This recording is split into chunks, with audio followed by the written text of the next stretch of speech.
Hi everyone! Happy Earth Day! My name is Ash and I'm the Assistant Camp Director at Camp Timbercrest.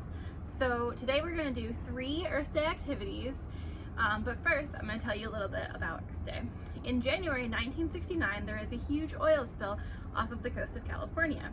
So a year later, California was like, hey, it would be really cool if we could celebrate like the fact that we've cleaned up this oil spill and are able to make the world a better place and care for our planet.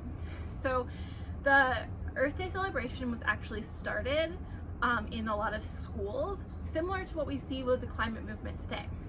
Now, Earth Day is celebrated every year on April 22nd in 192 countries around the world. So today, like I said, we're going to do 3 Earth Day activities.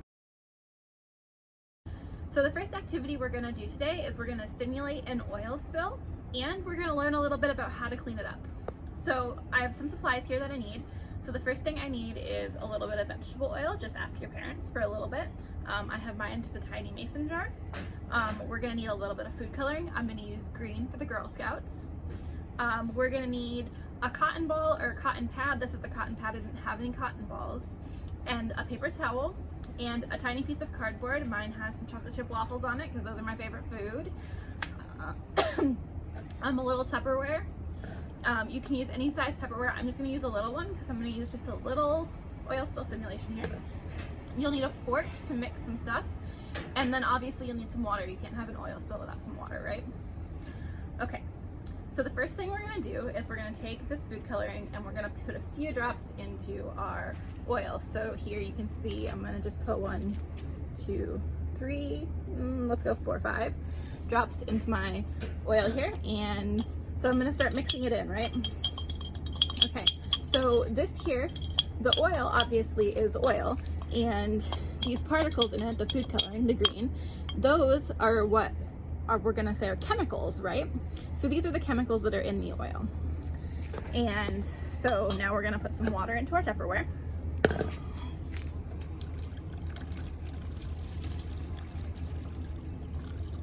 And now that my Tupperware is filled up, I'm going to take my oil and I'm going to do my oil spill. So my oil is going to go right into the middle of my water here.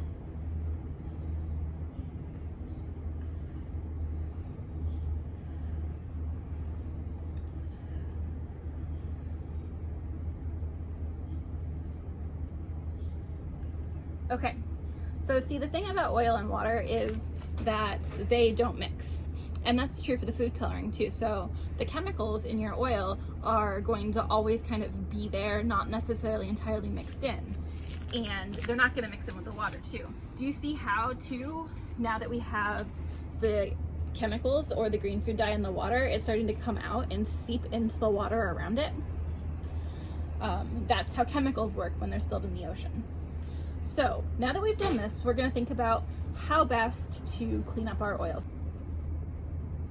So to clean up our oil spill, we can try to do a couple of things. So the first thing I'm going to do is see if I can scoop it out on my cardboard and see how that doesn't work. And in fact, I got some of the oil out, but look at how much more of that green food dye I released here. See how much chemical is in our water?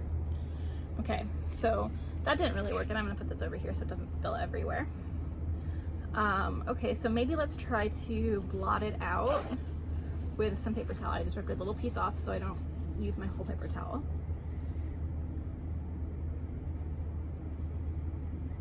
Okay, and see, this is working a little bit here. We've got our food dye soaking into our paper towel. But we also have a lot of food dye releasing here into the water, right? Okay, so maybe that wasn't the best way to do it, but look how much we got out too. Again, I'm gonna put this over here so it doesn't just spill all over. I'm trying to keep my workspace clean. Everyone in my house will be a lot happier if we have a clean space when we're done here. So the next thing I'm gonna try is just using a little dish soap. Dish soap is supposed to be a really good thing to get oil out of things. So let's see what we can do here. So let's pull up some dish soap. Look at that. Did you see that oil come away from that dish soap? Let's do it again. Look at the oil, it separates when you put the dish soap in it. Let me get some more dish soap and we'll do this again.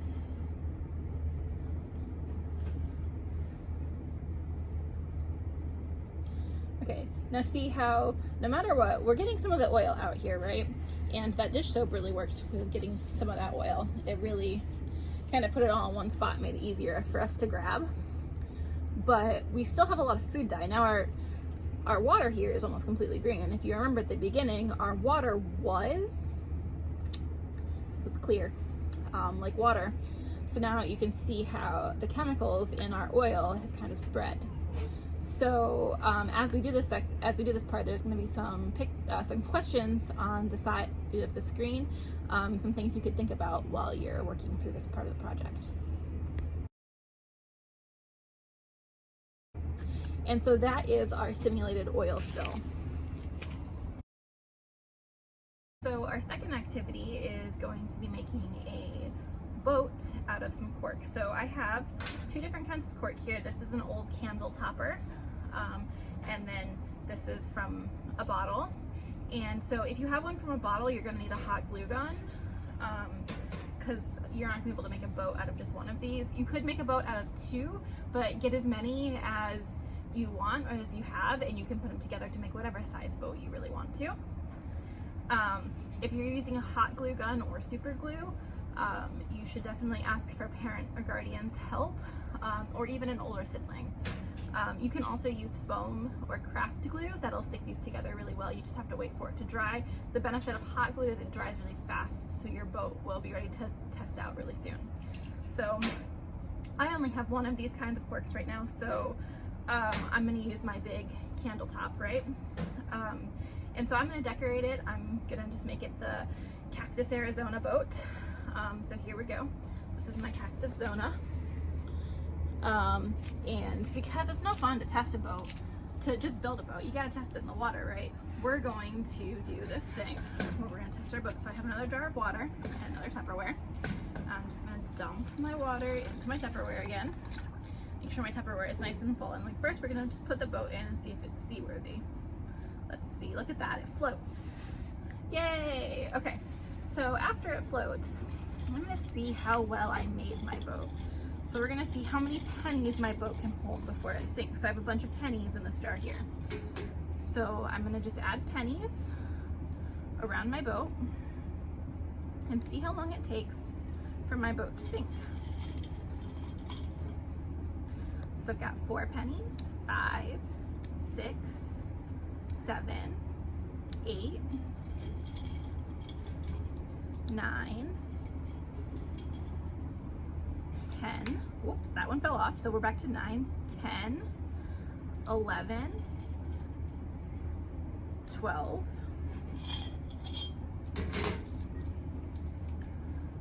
13, the pennies just fell off of my boat, so I think that is the point at which my boat is no longer seaworthy.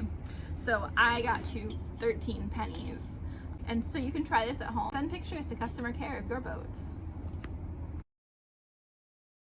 Okay, so the third activity we're gonna do is just a little bit more time intensive. So I've settled into my favorite comfy chair and I gathered my supplies. So I have an old t-shirt, one I don't want anymore. And then I have another old t-shirt that I don't need anymore. Okay, so the first thing I'm gonna do is I'm going to cut the sleeves off of the shirt.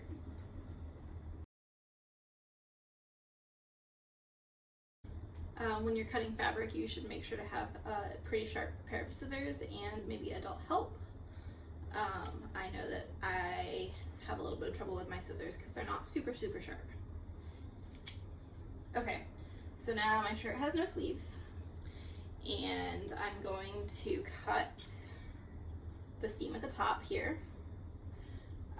so that our shirt is just one big long piece of fabric. Okay, so I have a shirt kind of flipped here. So now, again, we're gonna keep cutting it until we've just got one big piece of fabric. So that's what we have here. It definitely doesn't need to be cut evenly. You're not going to be able to tell if you made an uneven edge or if something's kind of curved here.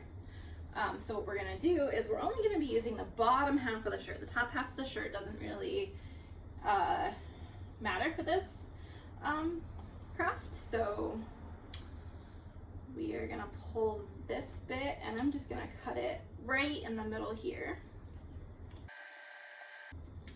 Now, if you're a little bit nervous about your cutting, you can always grab a Sharpie marker or a Crayola marker and use that, but I find that I'm okay with cutting without really having guidelines. Sometimes when you cut without guidelines, you do end up with an angle like I've got right here. So then we're just going to cut this fabric into strips so that we have a few strips of fabric here. And once you get your cut started, if you're looking for a little bit of a faster option, you can just kind of pull it. Most t-shirts rip pretty easily. And again, it doesn't really matter if you have a straight line when you're cutting these. Okay, now see, this one ripped into a little bit of a bigger piece than I wanted it to, so I'm gonna actually just cut it again to make sure it's a little thinner. I'm sure you noticed my friend here, her name is Decora. She's very curious about what I'm doing. And now, so we have a few strips of fabric, so we're just gonna make sure that our whole shirt is kind of cut up into strips. This one's a little big still. You want them to be about yay thick. It's kind of really up to you. There's a lot of fabric fuzz kind of floating around here, so make sure that when you're doing this, you're just careful of how much fuzz you're getting everywhere. You want to make sure you keep your space as clean as possible. Okay, so I ended up with 1, 2, 3, 4, 5 strips from my orange shirt, so I'm going to try to get 4 strips from my white shirt.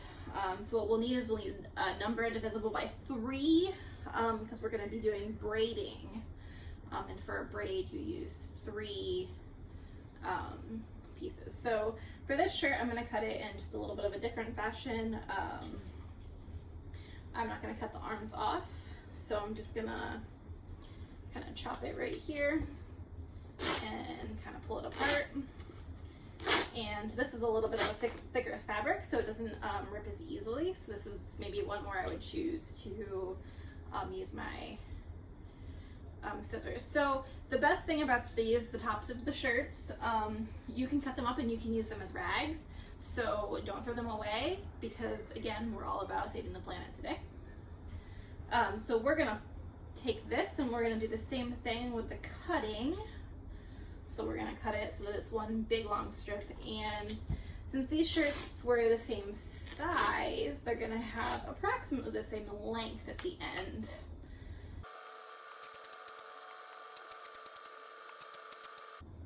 So I have 1, 2, 3 strips, so I only need 1 more strip from my white shirt.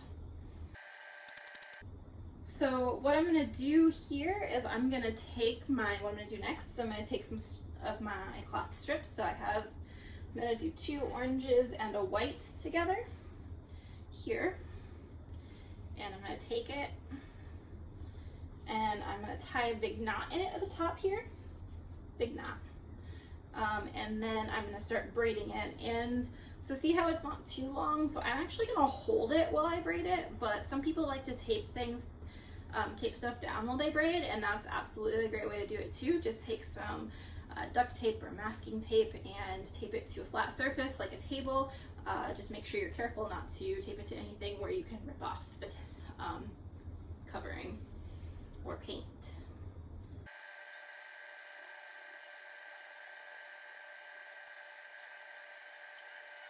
Okay, so now I've neared the end of my braid, and we're gonna just do it in another knot at the end. And so we have 1 nicely braided piece of t-shirt rope, and we're gonna make sure that we have all of our pieces of t-shirt braided into t-shirt rope. So I'm gonna grab another couple pieces of t-shirt and braid them.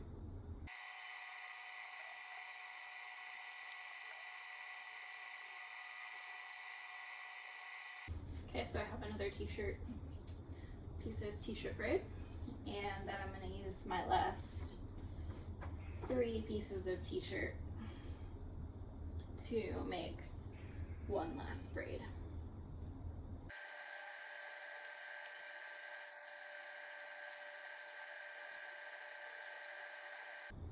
Okay, so now I have 3 t-shirt braids. They're orange and white here.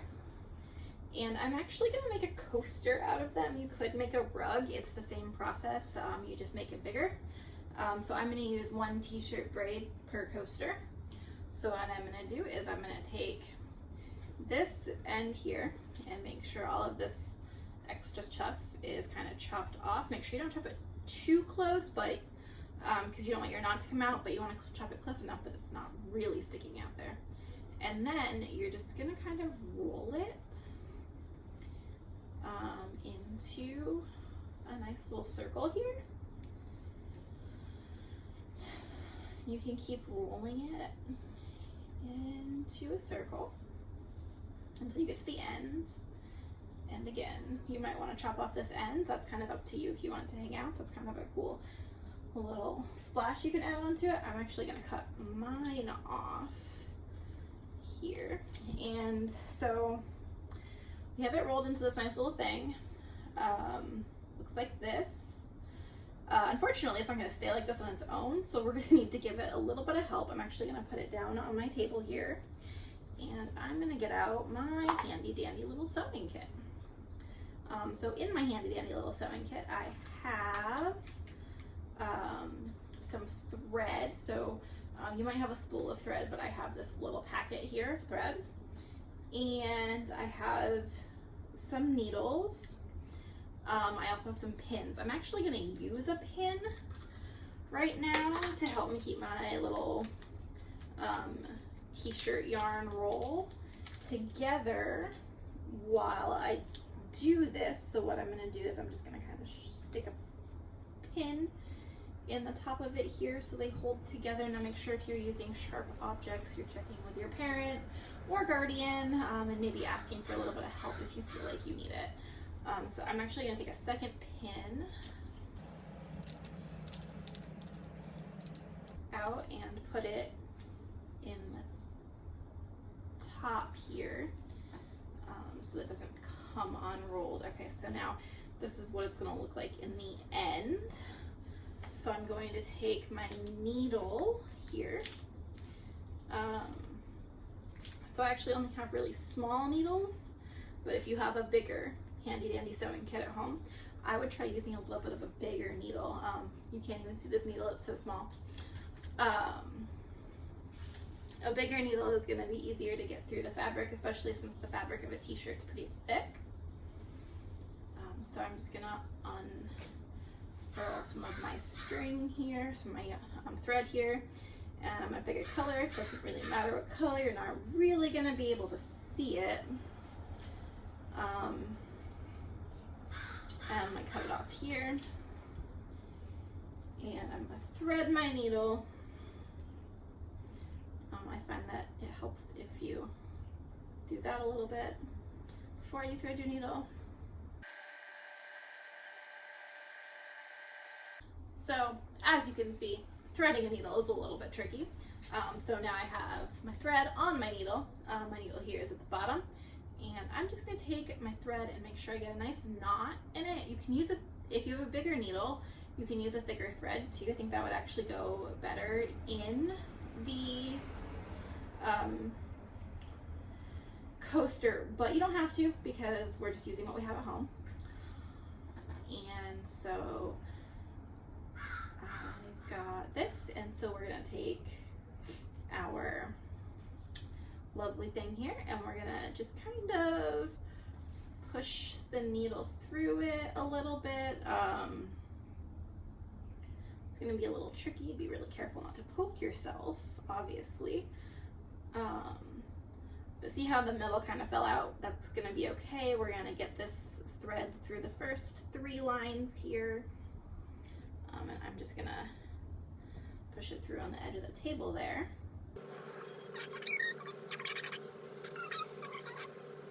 And there's a lot of ways to do this. You can do this whatever is the easiest for you. Another option would be to not roll it at first and do one bit at a time.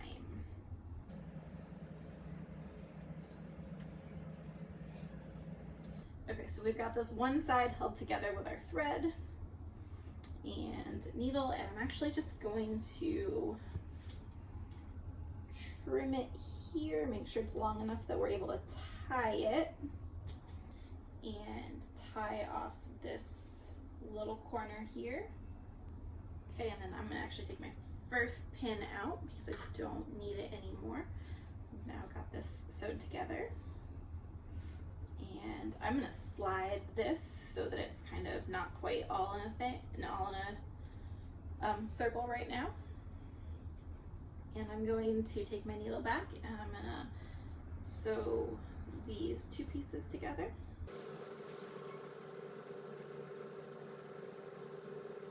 Okay, so I think I'm just gonna throw a couple more stitches in here to kind of finalize it. So I'm just gonna throw this like that. And then bring it back out, and then now we have a coaster. So this is going to be coaster number 2 and 3. You can make as many coasters as you want, or like I said, if you do a large scale version, you can just make a rug out of it, which is also a pretty cool thing to do with your t-shirts. Everyone has a lot of extra t-shirts. Great way to upcycle them. So again, I'm Ash, Assistant Camp Director at Camp Timbercrest, and it was really great to spend this time with you today. If you have any concerns or questions or comments, email customercare@gswny.org, and tune in tonight. There's still a link going around to sign up for our virtual campfire, and next week tune in to do an egg drop challenge with me. Cool. Have a good day.